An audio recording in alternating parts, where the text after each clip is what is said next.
Good day. Welcome to the masterclass on SETA funding opportunities and requirements, where I will be unpacking the opportunities that exist for corporate companies in the South African environment in terms of the SETA funding mechanisms. My name is Tanya Rode, and I'm the Skills Development Specialist within the MANCOSA Training Solutions. MANCOSA Training Solutions provides accredited formal learning programs as well as customized short learning programs and self-paced online learning programs. We are very proud of our leadership development programs, which include supervisory development, emerging leaders development, innovation and technology leadership, as well as our Women in Leadership Accelerator program. For more information about our various programs and offerings, please visit the MANCOSA website. Or alternatively, at the very end of this masterclass, there will be a QR code which you will be able to scan to gain all the information you need. Today's masterclass, we will be exploring the funding opportunities for corporate SA, and the topics we will be unpacking today is the Skills Development Levy, mandatory grants and the discretionary grants, and within those two funding mechanisms, we will be unpacking workplace skills plans and its purpose within the mandatory grant process, the reporting periods, the mandatory grant payout, as well as the process for application under discretionary grant funding, the funding categories that are available to organizations to access, as well as the criteria that companies need to apply and adhere to, as well as stakeholders and who or under the stakeholders are eligible to apply for the funding. So thank you for joining me today. Under SETA grants, there are different funding mechanisms that one can identify. SETAs are referred to as Sector Education and Training Authorities. These are government institutions which are focused purely on the support and the development of training initiatives within the South African environment. They provide the support to various organizations to assist them in ensuring that they can implement the various training initiatives. So before we can unpack the funding grants, we need to look at what is the Skills Development Levy. Now, the Skills Development Levy is actually where the SETAs obtain their funding from to be able to disburse to the various organizations. Organizations that have a payroll over 500,000 per annum must pay 1% of that payroll over to SARS, and this is referred to as the Skills Development Levy. The levy is then broken down and allocated to SETAs as well as the National Skills Fund. Within the SETAs, the 80% of that 1% is then utilized for mandatory grants, 20% of that is allocated to the mandatory grant, then you have 49.5% that is allocated to the discretionary grant funding mechanism. Within the discretionary grant, those funds are then disbursed across pivotal programs as well as other programs such as learnerships, internships, bursaries, and others that we will unpack further down. We then have the administration costs, which are 10.5% allocated to that. That is for the operations of the SETA. Of the 10.5%, 0.5% of that is then allocated to the QCTO. The QCTO is the Quality Council for Trades and Occupations, and their core focus is to purely look at the development of qualifications across various industries, and they assist training providers to become accredited. They then also work together with the SETAs to ensure that training providers are providing quality education and uplifting people in the way that they need to be upskilled in various sectors. 20% of that 1% skills development levy then goes to the National Skills Fund. And within the National Skills Fund, 20% of that is actually allocated to skills priorities. So what the government organization within the NSF, they identify skills gaps across South Africa and across various sectors. They then identify priority gaps where funding can be allocated to. Within that 20%, 2% of that goes towards SARS for their administration costs. So now that you understand what the SETA funding grants are and how the SETA actually accesses funds to be able to disburse to organizations, we can then jump into understanding the two funding mechanisms. So the first one is your mandatory grant and the second one is your discretionary grant.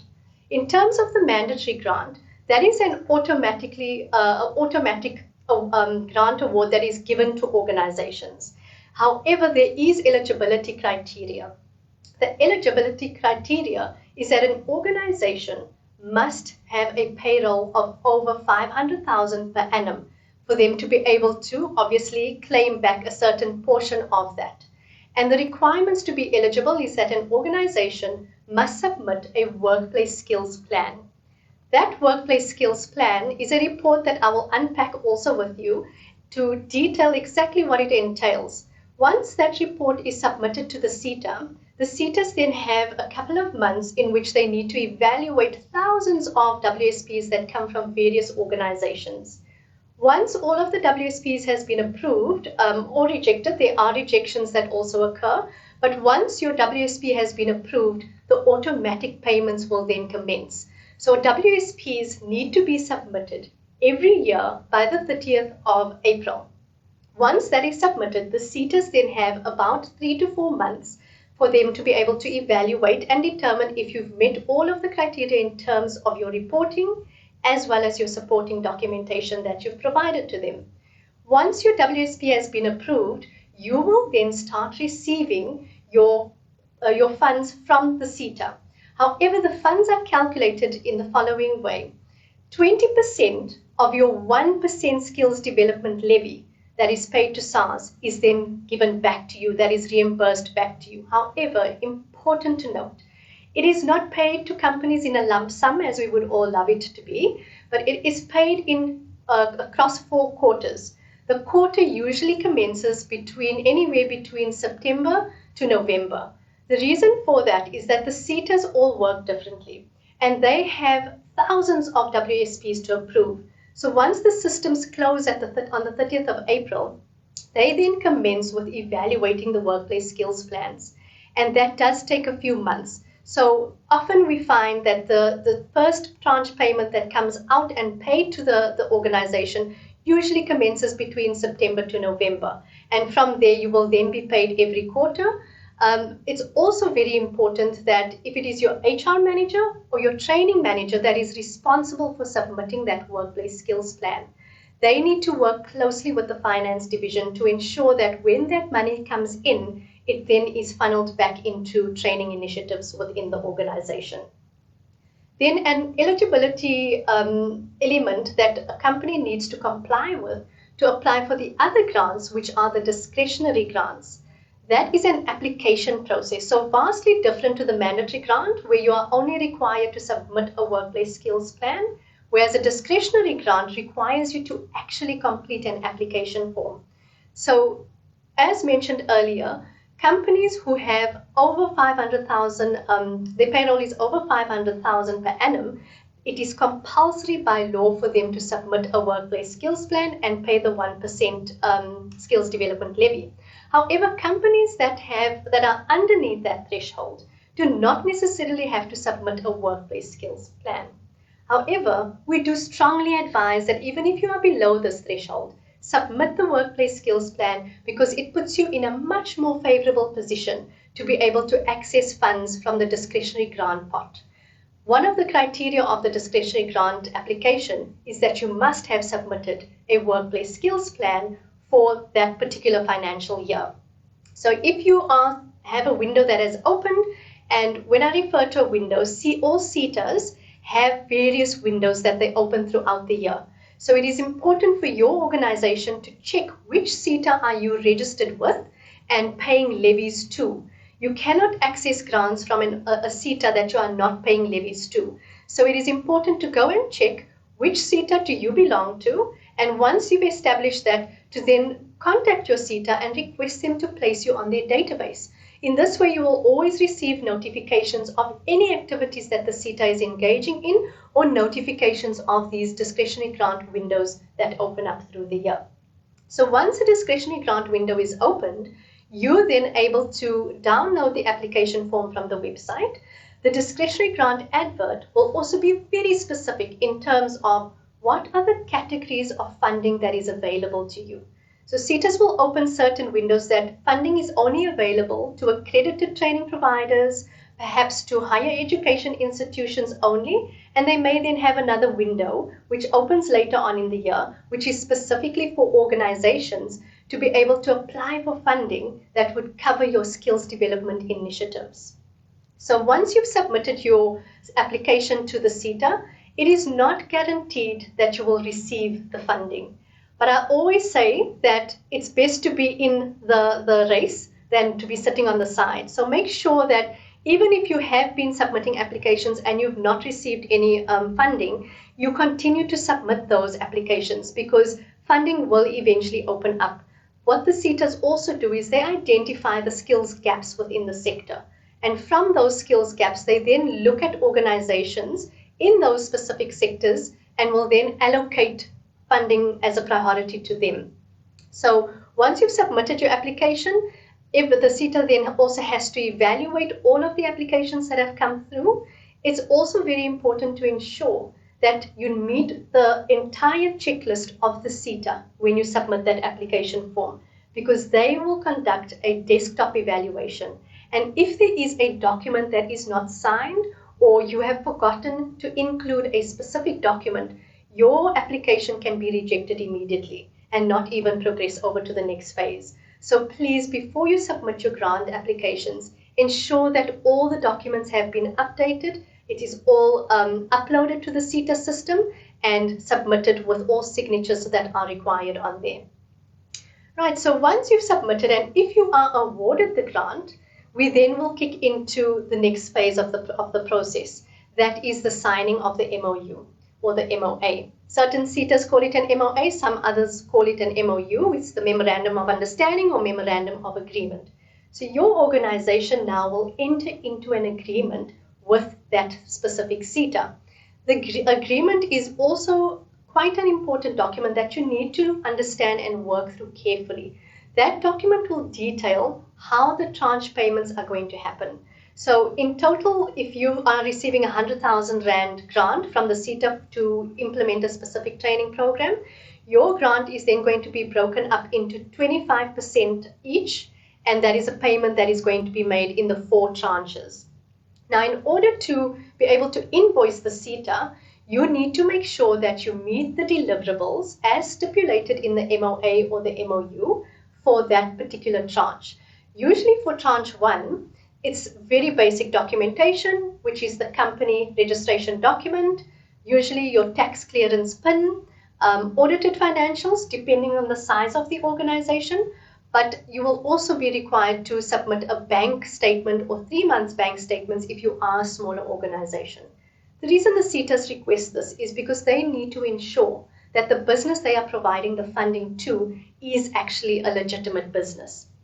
So once you have submitted all of that documentation, and please bear in mind, this does vary across from SETA to SETA as well as from project to project. So once you've submitted all of the supporting documents required for tranche 1, you can then generate the invoice and submit that to the SETA.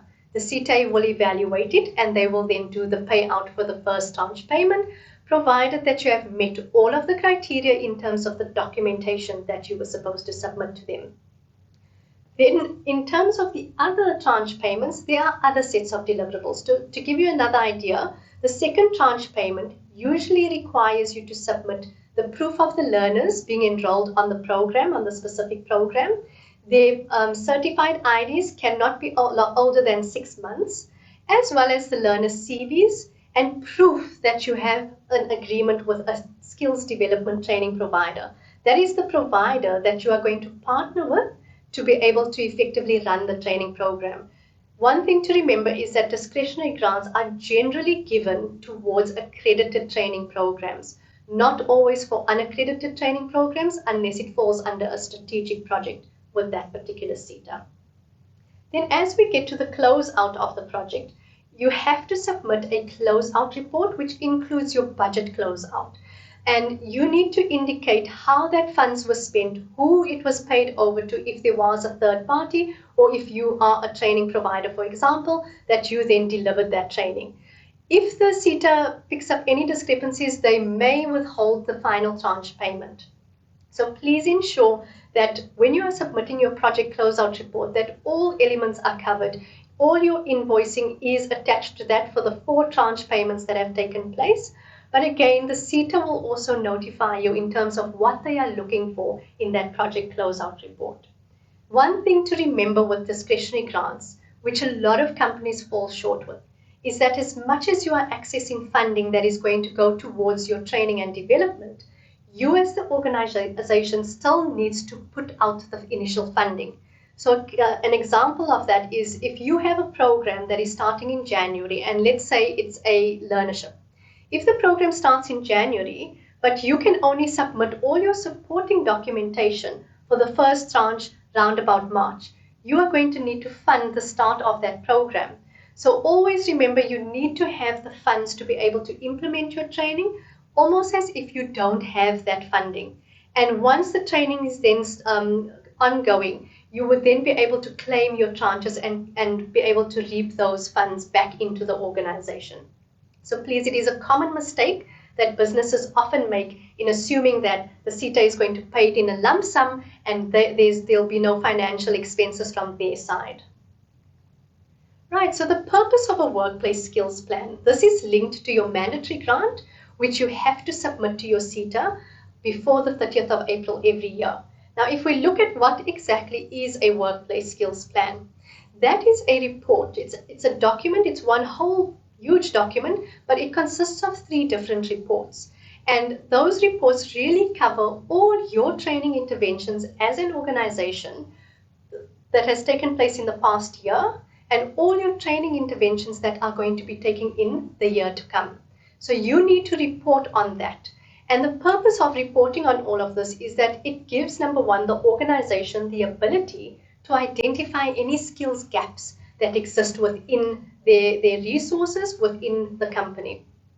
Once the gaps are identified, you will then be able to go out and source the relevant training providers. So if you've identified that your senior management needs to go on an executive leadership course with MANCOSA, then you would be able to identify MANCOSA as the training provider or the higher education institution, and you can then partner with them, have agreements signed, and they are aware that you are receiving funding from the SETA if you were awarded, and that there is a certain period of when these training initiatives need to commence. Also, if your organization needs to comply with BBBE, it is vitally important that you need to submit a WSP. The reason for that is that under BBBE, the skills development element, if you don't submit a workplace skills plan, you are at risk of your entire skills spend being counted as 0. So with BBBE, one of the requirements, especially in the generic scorecard, is that you must have submitted a WSP, and they do also ask you for proof that it has been approved. Then the second last one, which is when completing the workplace skills plan, that data in that report, the SETA then analyzes that data, and it gives them a clear picture of their particular sector and where the scarce skills are, where the skills gaps are, and perhaps even there's a section in the workplace skills plan that you have to complete, which is hard to fill vacancies. That gives the SETA an indication in the years to come in terms of what funding they need to allocate to those specific areas where the gaps exist.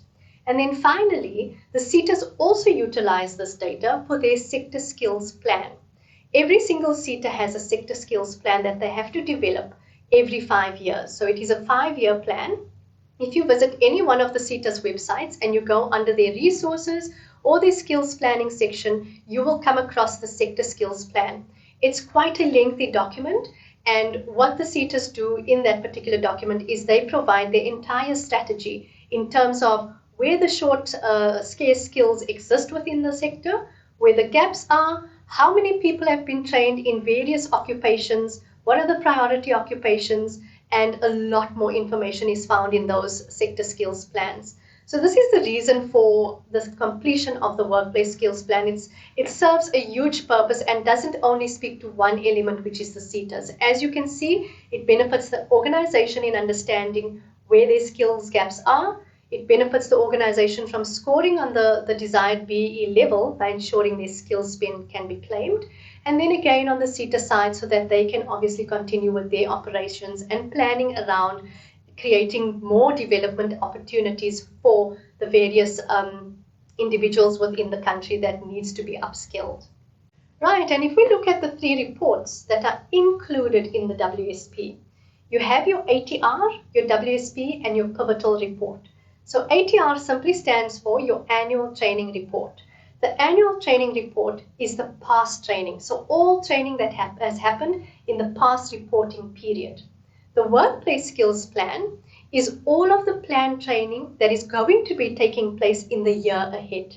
And then the pivotal report is the report that basically falls under both the ATR and the workplace skills plan. Pivotal simply means all your accredited training, whether it is vocational training with a technical, with a TVET college, or your higher education qualifications with institutions like MANCOSA, or accredited training providers with your skills development providers. So it is important that you have to report on your accredited training, but you also report on your non-accredited training. So any basic training, even if it was on-the-job training, you can report that in your WSP. Then the second thing is, after the reports, is that every organization that has more than 50 employees, it is compulsory to have a training committee. The SETA requires, when you do your submission of your WSP, that your reports, your monthly, your meetings that you have with your training committee, which can occur every quarter within the year. Some organizations have it happen biannual. So it's entirely up to the organization. You just need to ensure that whatever meetings are held within the training committee, those minutes are recorded, and that is required to submit with your workplace skills plan. But again, this is only compulsory for organizations that have more than 50 employees. All supporting evidence also needs to be submitted to the SETA system, and those include proof of training. So proof of training is your attendance registers, and that you will obtain from the training providers. Some SETAs require invoices and proof of payments of different training that has taken place. The services SETA specifically, their system requires you, if you upload a specific training that has taken place and the number of learners, they actually require you to submit the invoice and the proof of payment with that. So it's very important that when you start the planning of your workplace skills plan, you've got your archive mechanism in place where you are documenting all of the evidence that is required.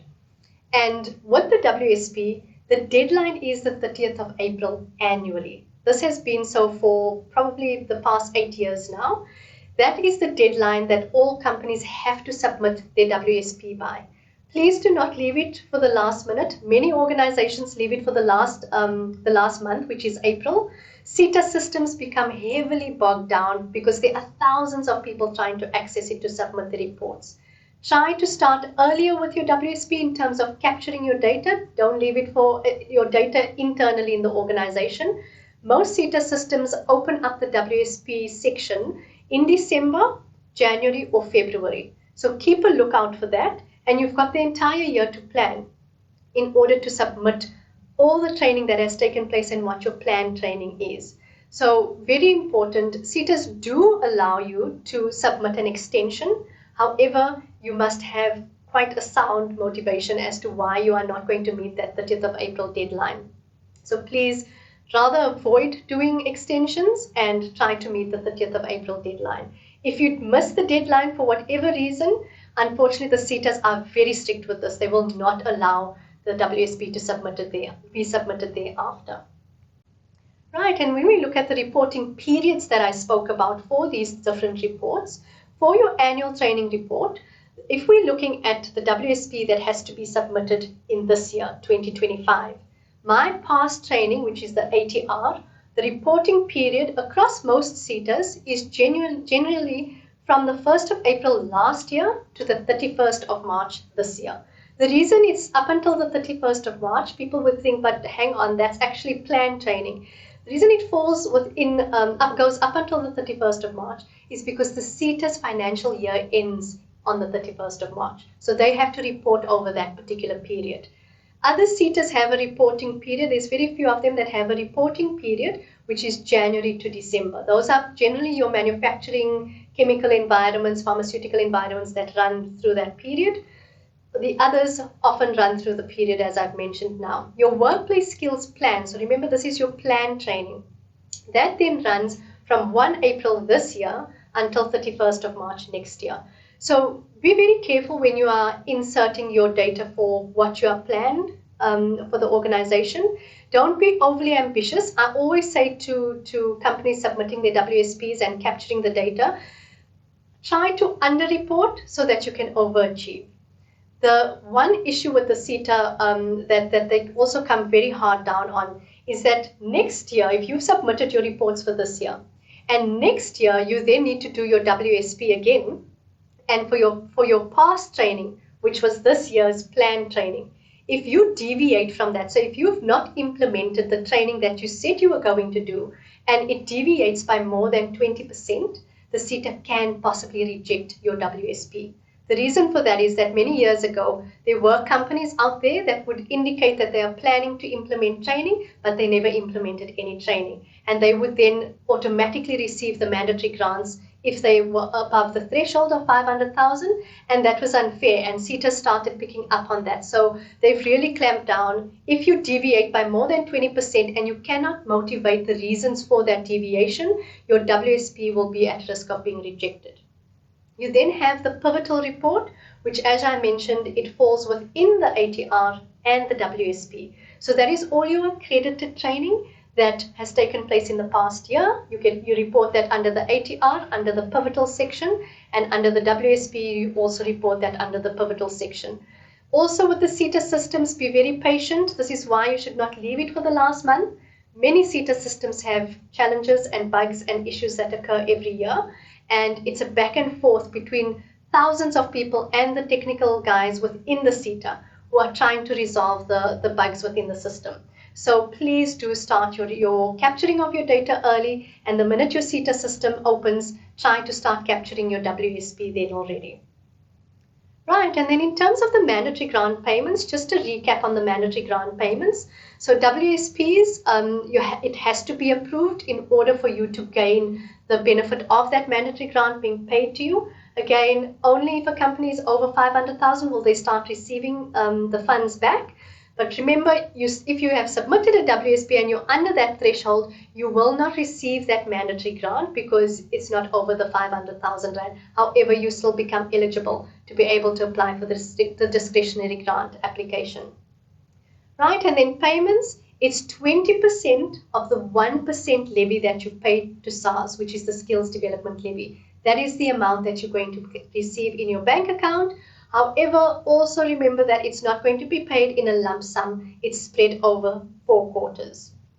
Then payments are then paid into the bank account. It's very important that the HR or training person works together with the finance division. SETAs are not great with referencing their payments into businesses' bank accounts. So often it will just show a weird little code and it will have the payment amount there. So you need to be checking in when you know more or less when your first payment is going to come in. Check in with the finance department. Also very important that the whole initiative of a mandatory grant is for you to get that money in so that you can channel it back into training interventions. So please ensure that you focus on that and you work with your finance team to be able to allocate those funds back into training. And again, implement your planned training. It's fine to deviate a bit, but do not to deviate more than 20%. And lastly, with the approved WSP, if it is not approved, you will not be able to claim your skills spend under BBBEE.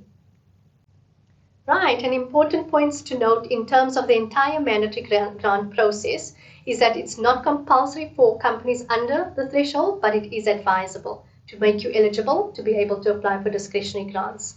All the reports must be completed and submitted.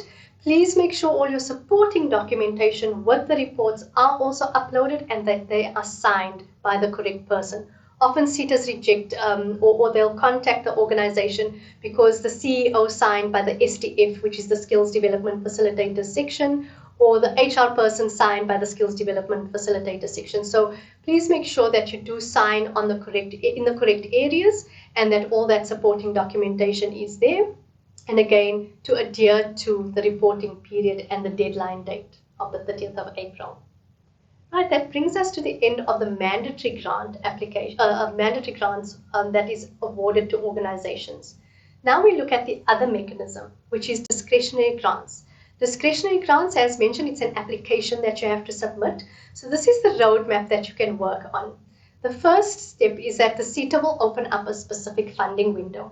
Once that funding window opens, you as the organization needs to review the different funding categories and determine if you meet the relevant criteria for that specific window.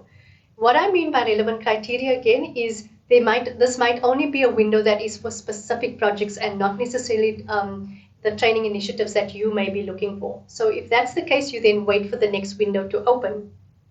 You then need to compile your application and submit it to the SETA. At this point, before submission, you need to make sure that if you have indicated you are going to be implementing accredited training, that you have those necessary agreements in place with the different training institutions or higher education institutions. The SETAs will require the proof of that agreement should they award you for the funding. Then, once you've submitted, the SETAs then should take roughly between about 3 to 5 months to evaluate the thousands of applications they receive. However, just bear in mind that there are some SETAs that have a huge backlog, and it can actually take longer than the 3 to 5 months. So it's important that if you've not received any notification, that you contact the SETA to follow up. However, there is a general notification that would go out to companies that have applied, which would state, it's a blanket email that would state, if you have not heard that feedback from the SETA on your application within 3 months from the date of your submission, please note that your application was not successful. So that is a general blanket email that SETAs have started sending out, because it is just impossible for them to get back to thousands of people in terms of whether they are rejected or obviously the approvals they will receive. You will receive an approval letter. Once you receive an approval letter, you need to read through that email with a fine-tooth comb. The reason for that is that they often give you a deadline date. So they would indicate you have been awarded the funding, but you have 21 days from the date of this email to reply with the relevant documentation or the signing of the MOA. Now, please don't feel just obligated to sign the MOA. If there are certain areas in that MOA that you're not sure of or you're feeling uncertain about and uncomfortable about, feel free to engage with the SETA. They are very open to making you feel at ease and understand that they don't have any shady dealings in the background. They really are just wanting to sign the MOU so that the training can be implemented. And within the MOU, your tranche payments will be reflected together with the deliverables that are expected. You will also have to have your rollout plan included in the MOA before everything is signed off. Then lastly, once the MOA has been signed and everything is ready to go, you can then begin the implementation of your programs. Right, so the different discretionary grant categories that exist within the SETA funding pot. The SETA allows for funding to be disbursed across learnerships, apprenticeships, internships, work integrated learners, which are referred to as WIL, skills programs, bursaries, recognition for prior learning, which is referred to as RPL, and another section called strategic projects. Strategic projects are very specific projects that target a specific target market. So for example, if you are an IT company and you had a very specific project that you were taking into the rural area to upskill individuals in a rural environment on basic computer skills, how to work with the internet. So that's a very specific project that is upskilling people that live within a rural environment. Those are specific projects. So nothing stops you as an organization to approach the SETA and speak to them about specific types of projects that you'd like to implement, but there is no funding category that fits that particular one. When we're looking at learnerships, just to understand the difference between learnerships, apprenticeships, and internships. A learnership is a year program. It's usually a 12-month program, and the learner does not have any qualification. They are working towards receiving the qualification at the end of the year. However, there has to be a practical component, and the learner has to be placed in a workplace site where they are going to gain the practical experience that is aligned to the theoretical side of that qualification. Only once they have been deemed competent in both the workplace side and the academic side, the theory side, will they then be competent at the end and receive their certificate. This is very different to an internship. There's a lot of confusion that I find and come across with organizations because they confuse the learnership with an internship or a graduate. An internship program is very different to a learnership. An internship program is a learner who already has their qualification. However, they have to complete a specific work service period. That period might be it may range between anything from 6 months up to 24 months, depending on the sector, and as well as the qualification that they've completed. So remember, they already have their qualification, they only need to gain the work experience. This is the same for a graduate. A graduate is basically an intern that comes into an organization. It's different to the learnership. Apprenticeships are trade related. Trades are generally 3 years long, and the learner will be receiving a trade certificate. So those are your electricians, your engineers. They have to do often a 3-year qualification, and at the end, they then only receive their trade certificate. Work integrated learners is just another mechanism that government opened up for a lot of the unemployed youth that are within the country. And work integrated learners are learners often who have a qualification and just are seeking employment. So companies can bring them in under the work integrated program, and the SETA awards certain funding towards that. So in the advert that the SETAs will release for the discretionary grant, they will indicate how much per learnership, apprenticeship, internship, or work integrated learner they are giving. And you can then work out how many learners do you want to implement across these categories. And that is how you will get to the total amount that you would like to apply for. Skills programs are any program shorter than a year. So they can range between 1 to 2 days, up to 3 months, 6 months, or 10 months. So it's anything under 12 months. Bursaries, of course, these are higher education institution qualifications or certifications. So if you look at MANCOSA has higher certificates right up to postgrad. That all falls within the bursary element. Recognition of prior learning. These are individuals who have been doing a particular job for many years. So if you think, for example, an electrician that has worked in a smaller company and has been doing that particular job for 20 years, but never ever had the opportunity to actually go and enroll on a qualification for various reasons. RPL was brought in, and what that does is it allows the person to not have to go and sit in a classroom, because you can imagine putting someone who is 20 years already in that particular trade and placing them in a classroom environment. It can be very daunting for them, and yet they are able to do the work. So RPL then it provides you with an assessor. The assessor will come out and they will assess the person against the requirements of the qualification. Where the gaps are identified, that person then just needs to go on training to cover those gaps. So they will not have to do the full qualification. Once those gaps are closed, they will then be able to actually be deemed competent and can receive their full qualification for that. Right, and I did explain the strategic projects, which are very specific projects that organizations can approach SETAs and apply for funding for. Right, so discretionary grant criteria, you, as mentioned, proof of company that you are registered with SARS, you're a registered entity, you have a bank account and you are operating. You need to have a valid tax PIN. So if you, many will know that tax certificates are gone, there's a tax PIN now, which does pose a bit of a challenge when it comes to these discretionary grant funding applications. What happens with the tax PIN is the company is compliant and they receive their tax PIN. They issue that tax PIN out or the letter with the PIN to the SETA, for example, for the application. But sometimes companies are not aware if there's a small element within pay as you earn or one of your reports that goes to SARS that is non-compliant, that immediately pushes you into a non-compliant status. If the SETA checks your status of that PIN at a particular time and it's gone into non-compliant, your application is immediately rejected. So it's important, if you are planning to apply for discretionary grants, you make sure and you check regularly that that PIN is still valid and the company remains compliant.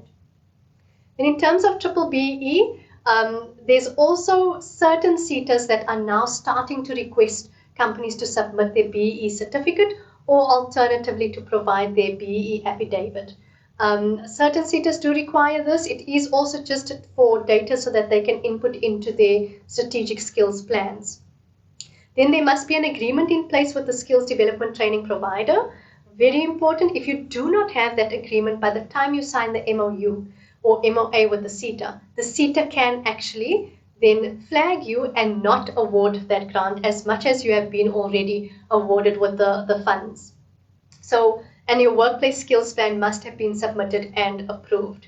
Again, if you are under the threshold of 500,000 payroll per annum, you are not required to submit that WSP, but it is advisable when you want to apply for the discretionary grant funding. Right, so the stakeholders that can apply, this also varies across from SETA to SETA. It includes basically almost everyone that would exist within that particular SETA's environment. So it's various stakeholders. You have levy and non-paying levy. So there are organizations that are not having to pay that skills development levy that can apply. That is why I say when you've submitted a WSP, it just puts you in a more favorable position. You then also have various community organizations that are able to apply, like your NGOs, your NPOs, that's open for them to apply for funding. Different corporates, your trade unions, higher education institutions, TVETs, and your different accredited skills development providers. There are also research organizations. Often SETAs do put out requests where they have funding because they need to conduct certain research, and this especially ties into the sector skills plan that they have to develop. So if you are an organization that works closely with providing research to companies, there's opportunities for you that exist within discretionary grant funding with companies. Right, and then important points to note again with discretionary grant funding is that a company is not required to submit, but as mentioned, it's advisable. It is not compulsory for the WSP to be submitted. With your discretionary grant, you have to fund the program. You must be able to fund that program while you're then claiming the tranches from the SETA. And if funding has been provided, but it's not being utilized by the organization for whatever reason, maybe the company is going through restructuring or there's a new CEO that has come in and they've got a different idea of where the company needs to go, but funding has been awarded to your organization. If you do not implement it, the SETA can flag you as a non-performing stakeholder, which means that in future, when you try to apply for funding, that red flag will pop up and indicate that you were previously provided funding, but you did not utilize that. So be very careful to not be flagged as a non-performing stakeholder. Right, and that brings us to the end of the masterclass. Please, if you have any questions or you'd like to find out more information about how you can access these grants for your organization, contact us at trainingsolutions@mancosa.co.za, or alternatively, we've made it much more easier for you. You can scan the QR code to engage with one of our consultants. Thank you very much.